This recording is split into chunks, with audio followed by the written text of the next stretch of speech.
Hey y'all, it's Jilly here on this hot Sunday afternoon in the mountains of Pennsylvania. It's about 90 degrees out and I'm enjoying a cup of lemonade and thinking about cards, of course. And so I wanted to do another installment of the VR to Cris's SBD Surrounded by Decks, and today I wanted to talk about Temperance. And I have some cards here from some decks. It won't be too long, but you know, in the beginning, as I was going through that Rider-Waite pack for the first time, I remember, taking it out of the tuck box and unwinding the cellophane and looking through the cards, and I came to Temperance, and there were two cards that just were sort of meh to me, and Temperance was one of them. And I don't know why. I wonder if anybody else felt that way about the Temperance card when they first saw it. I just felt like, I mean, I didn't dislike it, but it really didn't say anything to me either. As I'm thinking about that now, I think perhaps it was a tap on my shoulder, because what I would think about when I saw it was Temperance, like big deal, balance, temperance, schmemperance, who cares, Now, at the time, my life was kind of out of balance, but I could not relate to this card, which would make sense, right? Then I started studying astrology, and I found out that the card Temperance coincides with Sagittarius. Well, I'm a Sagittarian. And that even makes sense because of all of the signs of the zodiac. I almost think, Sagittarians are, we're supposed to be vivacious and gregarious and outgoing and, the life of the party and willing to act spontaneously and up and travel at a moment's notice. So that what we need is temperance, right? So the first card I have is from my good old Rider-Waite deck. Oh gosh, this is going to drive me crazy, this camera angle, but all right. And here we have Temperance. And I have read in several books that Temperance is supposed to be the Archangel Michael. Okay. His wings are, the wings of the angel are so big that they don't even fit in the picture. And that signifies to me that this card is a big deal. And as I studied then the Fool's Journey, Temperance kind of took on a new meaning for me, because as we end line 1 with the chariot signifies victory over the physical. Temperance is about victory over the mental or the ego. And to me, Temperance is kind of a warning card too, because if we don't heed Temperance, if we don't balance between what is real and what is fantasy, what is up and what is down, what is reality and what is hidden. If we don't balance those things, if we don't balance our ego, if we don't get our emotions in line, we are sure to be coming to the grips of card 15, which is the devil. So, big warning here. Now, Temperance too, we often see pouring this liquid from one, not vase, what is it, container, from one to another. Oh, gosh, guys, I'm so sorry. I'm itchy, and I've just been outside too, so I'm itchy and I'm, ugh. Anyway, so we see her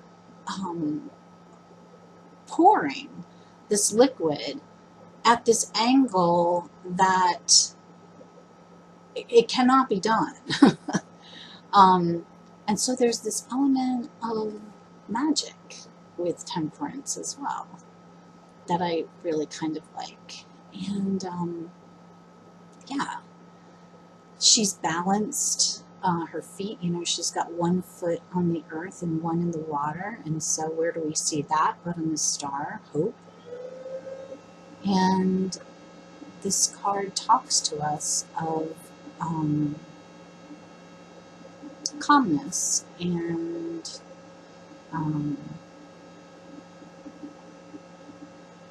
a smoothness and a trust that, you know, the pouring of the water, the pouring of our emotions from one place to it, you know, it's going to get caught. It will turn out okay.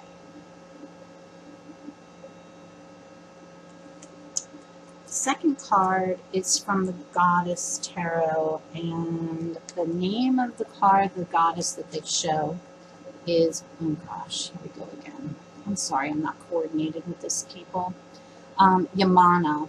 Now, Yamana is the goddess of the ocean in the Santeria tradition. And I don't really know anything about the Santeria religion. I believe it's out of South America, but I don't know very much about it at all. But again, we have this woman, this figure coming out of water. And you know, the ocean, you know, when we think about the ocean is, there's this balance, you know, there is balance. The waves come in, they do, you know, they roll into the shore. Sometimes they crash onto the shore, but there is this rhythm about it, you know. And that has to do with the moon. So,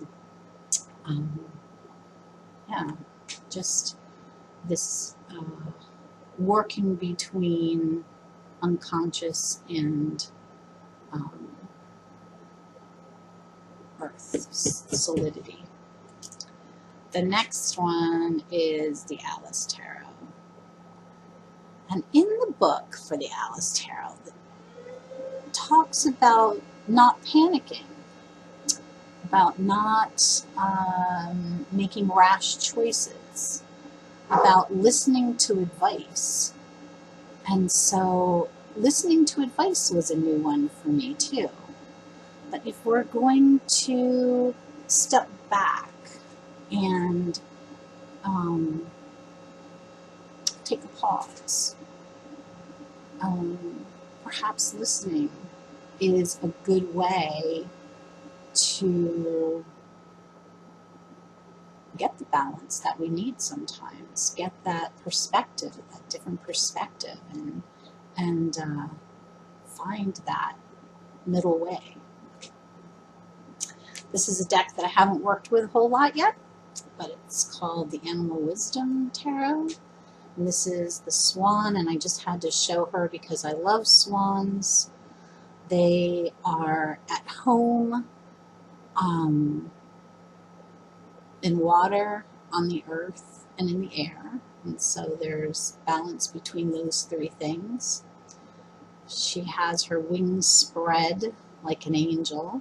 And swans are, I think in the Celtic tradition, I'm not sure, associated with angels.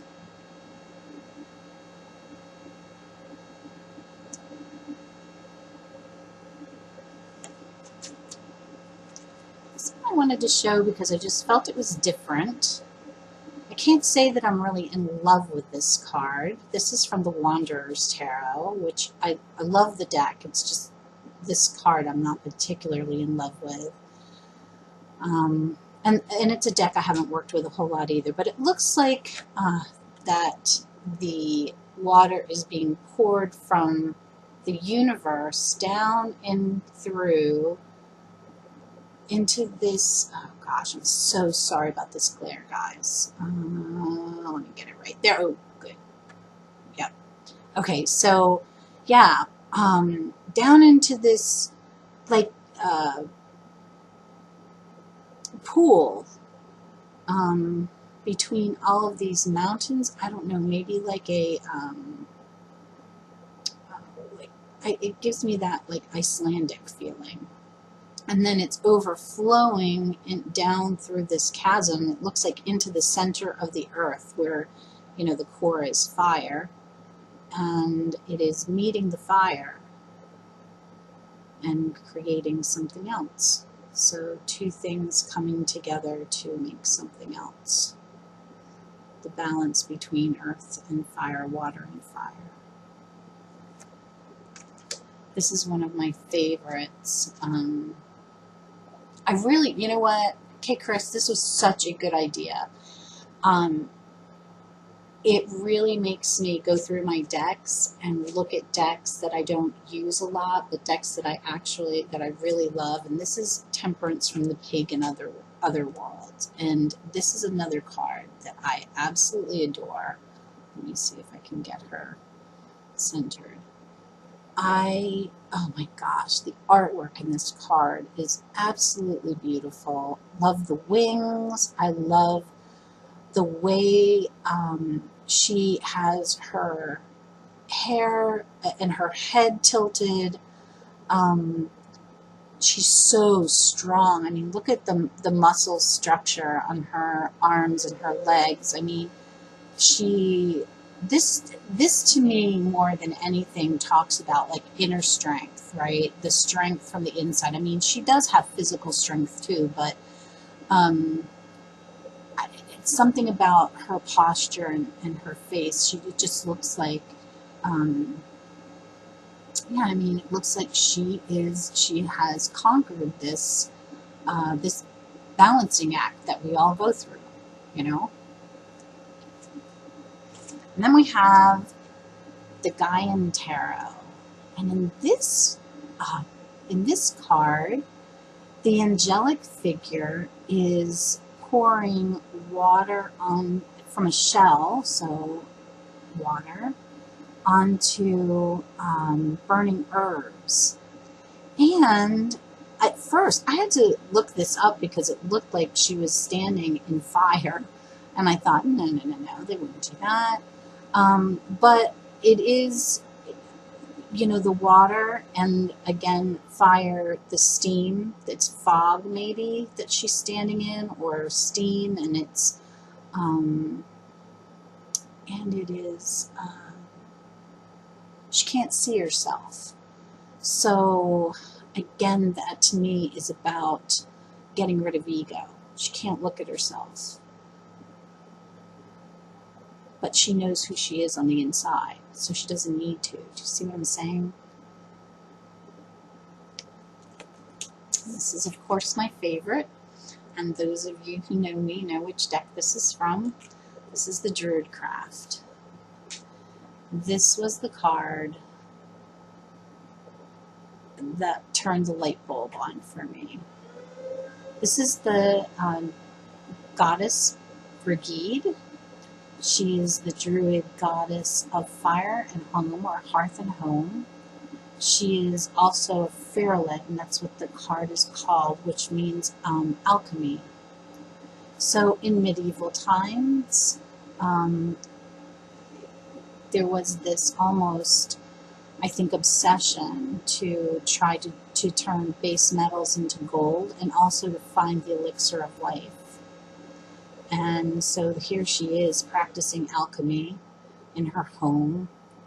And the steam rises. There's parchment, papers, being stretched by hagstones. Hagstones are stones that are found with naturally occurring holes in them. They are a sign of protection. Her children are on the outside, and this card to me speaks of almost like, I don't want to, you know, if I say lazy, you know what I mean by it, you know, just kind of like a lazy day, you know. She's working at her own pace, and you know, her children are playing outside and it's a beautiful day and kind of all is right with the world. There is balance.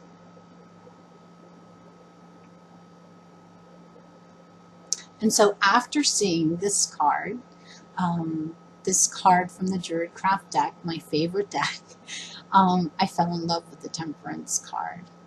And I'm glad I did. I'm glad that I've studied it and gotten to know it a little bit better, and certainly it makes a lot of sense as the card of my astrological symbol. I hope you've enjoyed this. I will be back again with another SBD. I'm thinking that I might do card 21 the next time. So take care. Till the next time. Bye-bye.